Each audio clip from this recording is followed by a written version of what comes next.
Hello, my lovelies. This is going to be our weekly shadow work.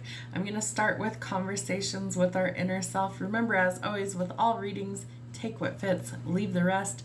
Remember to use discernment and your intuition. So we're going to see what are some triggers that we might need to work through this week. If it fits, then sit with it, talk it out with yourself, journal about it, meditation. All of those can be great ways to do some shadow work. What does my collective need to know? There we go. Avoidance. What do you try your best to avoid in life? Are there certain emotions attached to these things? Parents. What was your relationship to your parental guardians like during your teen years? Envy. Is there a certain person that you envy? When do you catch yourself being jealous and why? Self-esteem. What is the relationship between your shadow self and your self-esteem? Anxiety trigger. What makes you anxious and why does it make you anxious? And triggers. What are the triggers that bring out your shadow self? So what is triggering you this week? Good questions. All right, this side is how we integrate, how we find the balance. What do we need to know this week to find the balance? There we go.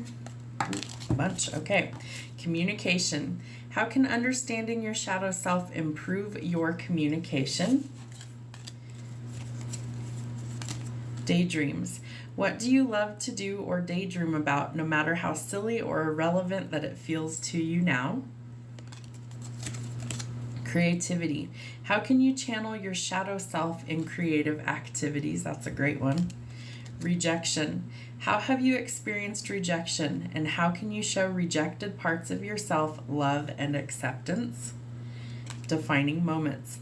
Look at your life experiences so far. What have been the defining moments or turning points? On your deathbed. Imagine you're on your deathbed, and while laying in bed, your parents walk in. What are the last things that you say to them? And authenticity. How can you use your shadow self to become more authentic? Love that. All right, let's see what we've got from our shadow self this week. What do we need to know? What do we need to work on? What is hidden? All right, Page of Coins. So there might be some hidden talents, abilities, or gifts that you have for creating new things. I feel like you're kind of at the planning stage of something right now. And so setting goals, manifestations. Do you believe that it's possible to achieve? Do you think that it's something that's out of reach? So you might need to shift your perspective somewhere. And the Seven of Wands. You may also need to stick up for yourself and defend yourself. Don't let people walk all over the things that you want to have. Somebody could be facing karma or judgment, waiting on a final decision through the courts. It's not looking great in the shadow side when judgment's in the shadow. So it could be like things kind of going against you. I feel like people could be kind of going against you, but I feel like you're at the precipice of change or at the tip of the iceberg, and so things are going forward. But you've got to find your courage and be brave in order to make these changes and take action and to see things for what they truly are instead of illusions. It is going to take hard work on your part. If you're not willing to do the hard work, you're never going to see the harvest. So you've got to put that in. If you want things to turn around, I feel like you have the power to change that. The Wheel of Fortune in the shadow, it's like it's a string of bad luck. You can change some of that by making different choices. And the Lovers, there is definitely a choice that needs to be made about a love connection. All right, what else does my collective need to know this week for their shadow work? How do we find the balance? How do we integrate? The Hermit. Some shadow work is required. So do that. Do your shadow work. Sit with the emotions that these things bring up. If the reading resonates, I always tell people, journal about it. Sit with it. Meditate. Feel the feelings, because that's how you start to get to the breakthrough. So you might need some time alone in order to make these new goals a reality.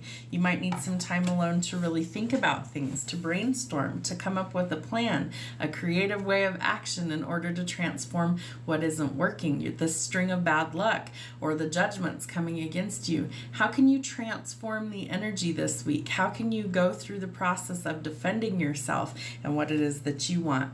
Some of this involves recovery in your finances. So I feel like by sticking up for what you want, you're going to actually transform your financial aspects.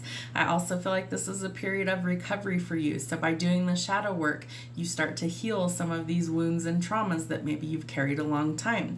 By defending yourself, your beliefs, and what you want out of life, people are no longer able to trample over your dreams, hopes, and aspirations. You also need to nurture yourself in the things you want to grow. I also feel like this is big mama bear energy with judgment being out here.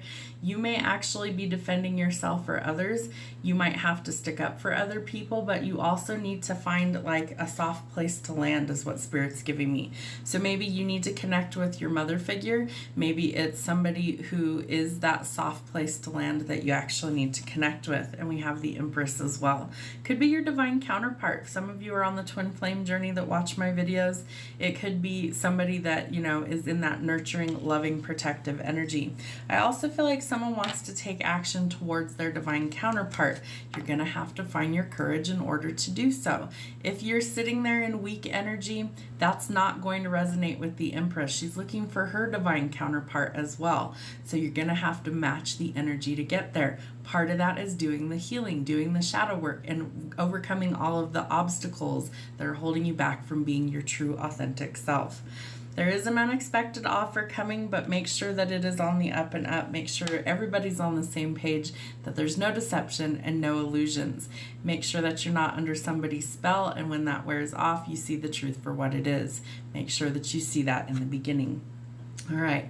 The hard work does pay off. I feel like if you're willing to put in the hard work, that's going to be rewarded monetarily. So a pay raise, promotion, unexpected money coming, and the Wheel of Fortune with the Two of Cups.